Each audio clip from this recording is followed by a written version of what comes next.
Well, the criminal justice system largely focuses on an incarceration model and attempts to approach it through the lens of sentencing, incarceration, and release.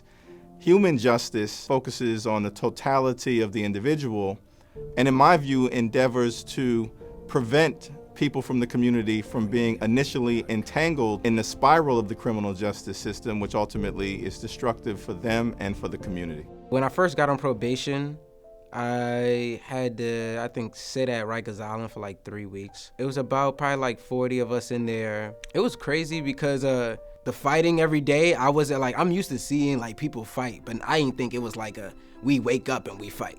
We go to sleep and then we fight. It was so messed up. We live in a prison nation. The prisonization phenomenon has become so entrenched and so expansive that we can't escape it whichever way we go. The criminal justice system is a system which has been in place for a very long time, and it is doing exactly what it was built and set to do, which is a tool to keep people oppressed. And it plays out in many aspects.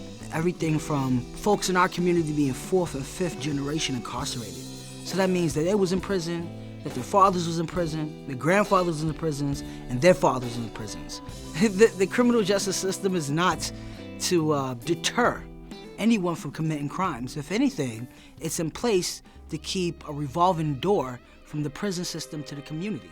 My daughter is actually like a spin image of me. The way she handles certain situations is just like, when you see yourself and your kid, it's kind of scary because I did a lot of dumb shit. My attitude was like, whatever. Sometimes I do want to go back to the people, places, and things, but it's just that I want to be there for her. I want her to come to me when it's a problem. I couldn't go to my mom. I couldn't go to my dad. I don't want to do the same thing as far as when my child is involved. You know what I'm saying? Recidivism rate, the rate at which people return to prison, it's anywhere from 60% to 80%. New York City and state has been cited for being definitely on the higher end. In the juvenile justice system, we spend $388,000 a year to lock up a young person under the age of 16. So you're looking at an egregious amount of money that we invest on the system side, on the lockdown side, for a return that doesn't make any rational sense. The Center for New Leadership on Urban Solutions, the nation's first and only public policy research, advocacy, and training center, created, developed, and designed by formerly incarcerated professionals representing every discipline from law to medicine. Well, human justice is a theoretical framework that was created at the Center for New Leadership, a formula which includes human rights plus human development equals human justice. There's almost this kind of clinical and mathematical approach to criminal justice that I think sort of misses a huge part of the story. And one of the things I liked about human justice as opposed to criminal justice and to working with the Center for New Leadership was that they understood that this is all occurring in the context of community. And unless you get the community part of this right, the math is never going to work out. Our thinking that justice is not possible if criminal is the starting point, but if human is the starting point, it allows us to see the person in a three-dimensional way. I can't think of another example of an organization that was just so much on the cutting edge in terms of empowering community, understanding how our neighborhoods work and interacting with them. So Center for New Leadership has been an advisor at the City Council. They are a think tank and go-to organization for many years now.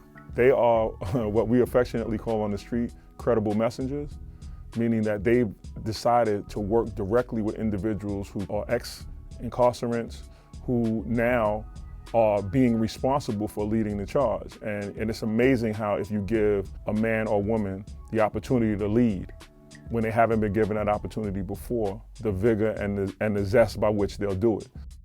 Congressman Adam Clayton Powell, Jr., the legendary Harlem Congress member, once made the observation that as Bedford-Stuyvesant goes, so goes the nation. The Bedford-Stuyvesant Human Justice Initiative is exactly the type of program that can serve as a national model for successful intervention, diversion away from the criminal justice system, and giving people the opportunity to be successful and ultimately benefit not only themselves, but their communities and the nation.